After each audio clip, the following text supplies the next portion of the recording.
राधे राधे दोस्तों, जय Shri Krishna. Good morning मेरे प्यारे दोस्तों, कैसे हो आप लोग।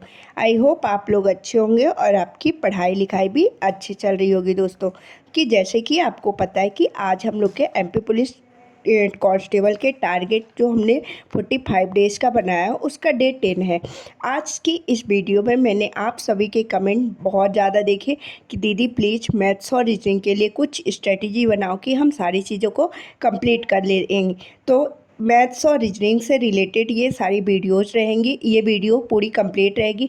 आप लोग प्लीज़ जो भी मैं इम्पॉर्टेंट चीज़ें बताऊँ उनको ध्यान से सुनिएगा और अच्छे से मतलब जो इम्पॉर्टेंट चीज़ें बताऊँ, जो इम्पॉर्टेंट टॉपिक इसके माध्यम से मैं बताऊँगी, उन इम्पॉर्टेंट टॉपिक को आप नोट डाउन कर लोगे, ठीक ना। और इन्हीं टॉपिक को अगर आप अच्छे से कंप्लीट से पढ़ लोगे ना दोस्तों, इतने में भी अगर 40 नंबर की मैथ आएगी तो उसमें 35 क्वेश्चन आप बना पाओगे। इसीलिए वीडियो को ध्यान से सुनिएगा। जो जो टॉपिक मैं बता रही हूँ तो आप लोग उन टॉपिक को नोट डाउन कर लीजिएगा और उन टॉपिक का 15 से 20 दिन में रिवीजन कर लीजिएगा और फिर उन्हीं टॉपिक का प्रैक्टिस करना स्टार्ट करिएगा। आप देखेंगे कि आप एक बेहतर प्रदर्शन करना स्टार्ट कर देंगे। तो चलिए टाइम को वेस्ट नहीं करते हैं और जल्दी से वीडियो को स्टार्ट करते हैं दोस्तों। तो सबसे पहले मैं आपको मैथ्स की स्ट्रेटजी बताऊंगी, उसके बाद रीजनिंग का करेंगे, ठीक ना। तो मैथ्स के लिए हम लोग स्टार्टिंग करते हैं। आपको मैथ्स में सबसे पहले अर्थमेटिक मैथ में फोकस करना है, ठीक ना। अर्थमेटिक मैथ में कुछ इंपॉर्टेंट चैप्टर हैं जो मैं आपको बता रही हूँ। मतलब ये नहीं बोल रही हूँ कि बस इन्हीं चैप्टर को आप पढ़ के जाना और किसी चैप्टर से नहीं आएगा, बट ये जो कुछ बहुत ज़्यादा इंपॉर्टेंट है इनसे क्वेश्चन मतलब 3-3 4-4 एक ही शिफ्ट में पूछे जाते हैं। वो चैप्टर मैं आपको बता रही हूँ। अगर आप इतना कर लोगे दोस्तों तो कम से कम 30 से 35 नंबर मैथ में स्कोर कर लोगे। तो चलिए अब मैं इंपॉर्टेंट टॉपिक बताती हूँ, इंपॉर्टेंट चैप्टर मैथ्स के बताती हूँ। सबसे पहले है रेशियो, फिर परसेंटेज है, फिर प्रॉफिट लॉस है, ठीक। 3 चैप्टर हो गए। फिर चक्रवृद्धि ब्याज, साधारण ब्याज, एवरेज हो गया, टाइम एंड वर्क हो गया, टाइम एंड डिस्टेंस हो गया, बोट हो गया, ट्रेन हो गया। ये जो इम्पॉर्टेंट अर्थमेटिक के चैप्टर बनते हैं ना दोस्तों, अगर आप जो जो टॉपिक मैं बताई हूँ उन चैप्टर को, उन टॉपिक को अच्छे से कर लोगे तो और मैथ्स में आप एक बेहतर प्रदर्शन कर लोगे दोस्तों। इन्हीं टॉपिक के अंतर्गत सारा हम लोग का मैथ्स का जो पेपर घूमता है। 1-2 क्वेश्चन मतलब एडवांस मैथ्स के पूछते जाते हैं। एडवांस मैथ्स में प्रायिकता हो गई और स्टैटिक्स हो गया और मेंसुरेशन के 1-2 क्वेश्चन पूछ लेता है और कभी कभी कोऑर्डिनेट ज्योमेट्री के क्वेश्चन पूछे जाते हैं दोस्तों। तो ठीक ना, इससे 3-4 से क्वेश्चन एडवांस मैथ्स के रहते हैं और सारे क्वेश्चन अर्थमेटिक मैथ के रहते हैं। अगर आपने मैथ्स अभी तक नहीं पढ़ा है दोस्तों तो आप जो जो टॉपिक मैं पहले बताई हूँ मैथ्स के, उन टॉपिक को अच्छे से कर लो।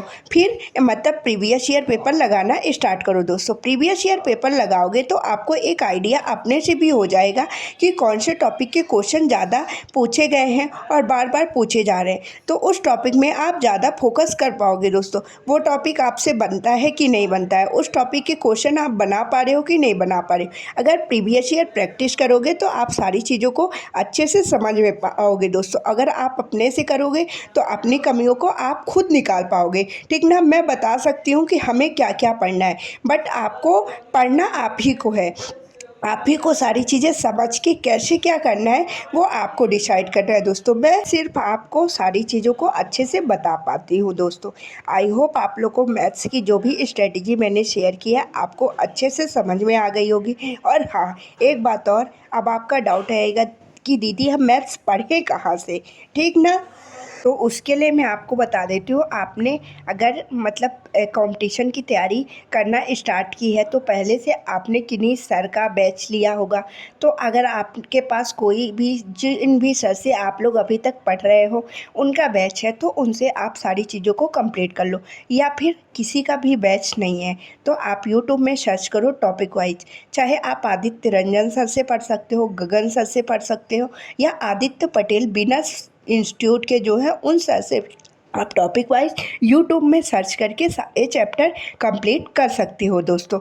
और जब आपके चैप्टर कंप्लीट हो जाएंगे, आप प्रीवियस ईयर पेपर का मतलब क्वेश्चन प्रैक्टिस करने लगोगे, तो आप आसानी से चीज़ों को बना पाओगे दोस्तों। यही मेरी मैथ्स की स्ट्रेटजी है जो मैंने आपसे शेयर कर दी है। आई होप आप लोग को सारी बातें अच्छे से समझ में आ गई होंगी दोस्तों। चलिए अब हम लोग थोड़ा रीजनिंग के लिए बात कर लेते हैं। रीजनिंग का भी हमें एक बार बेसिक से पूरा एडवांस लेवल तक सिलेबस को कंप्लीट करना है। देखो, रीजनिंग का जब हमारा सिलेबस कंप्लीट रहेगा तभी हम चीज़ों को बना पाएंगे। रीजनिंग बहुत आसान होती है दोस्तों। अगर आप लोग एक बार कॉन्सेप्ट को अच्छे से पढ़ लोगे ना, तो वो कॉन्सेप्ट भूलते नहीं है, ठीक ना। और रीजनिंग में सारे चैप्टर इंपॉर्टेंट होते हैं। जैसे कोडिंग डिकोडिंग तो सबसे ज़्यादा इंपॉर्टेंट होती है, ठीक ना। सीटिंग अरेंजमेंट वाले क्वेश्चन, कटिंग फोल्डिंग वाले क्वेश्चन 3-3, 4-4 2023 में प्रीवियस ईयर दे रही हूँ, तो 3-3, 4-4 क्वेश्चन कटिंग एंड फोल्डिंग वाले से।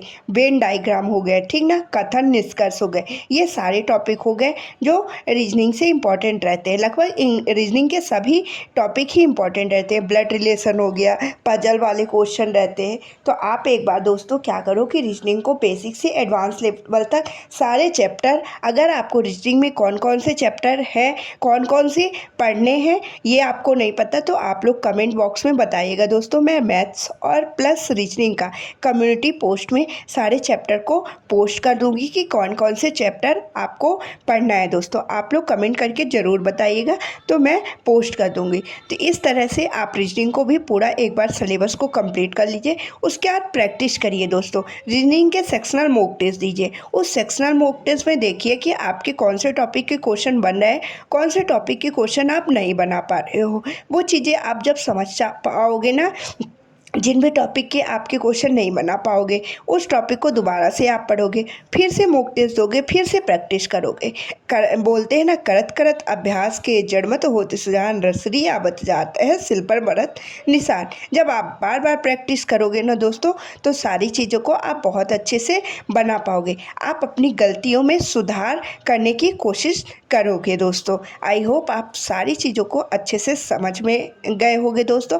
और आपकी प्लीज़ जो भी डाउट रहेंगे आप कमेंट बॉक्स में बताया करिए दोस्तों। मैं आप सभी के डाउट वीडियो के माध्यम से दूर करने की कोशिश करती हूँ दोस्तों। राधे राधे दोस्तों, जय श्री कृष्ण। आज के इस वीडियो में इतना ही। तब तक के लिए आप लोग अपना ध्यान रखिएगा, अच्छे से पढ़ाई करिएगा, मॉक टेस्ट प्रैक्टिस करिए और प्रॉपर रिवीजन करिए दोस्तों। अब हम लोग मिलेंगे कल नेक्स्ट वीडियो में। आप लोग के जो भी डाउट है आप लोग कमेंट बॉक्स में बता दीजिएगा दोस्तों। राधे राधे दोस्तों, जय श्री कृष्ण, बाय बाय। अब हम मिलते हैं कल नेक्स्ट वीडियो में। बाय बाय, राधे राधे, जय श्री कृष्ण।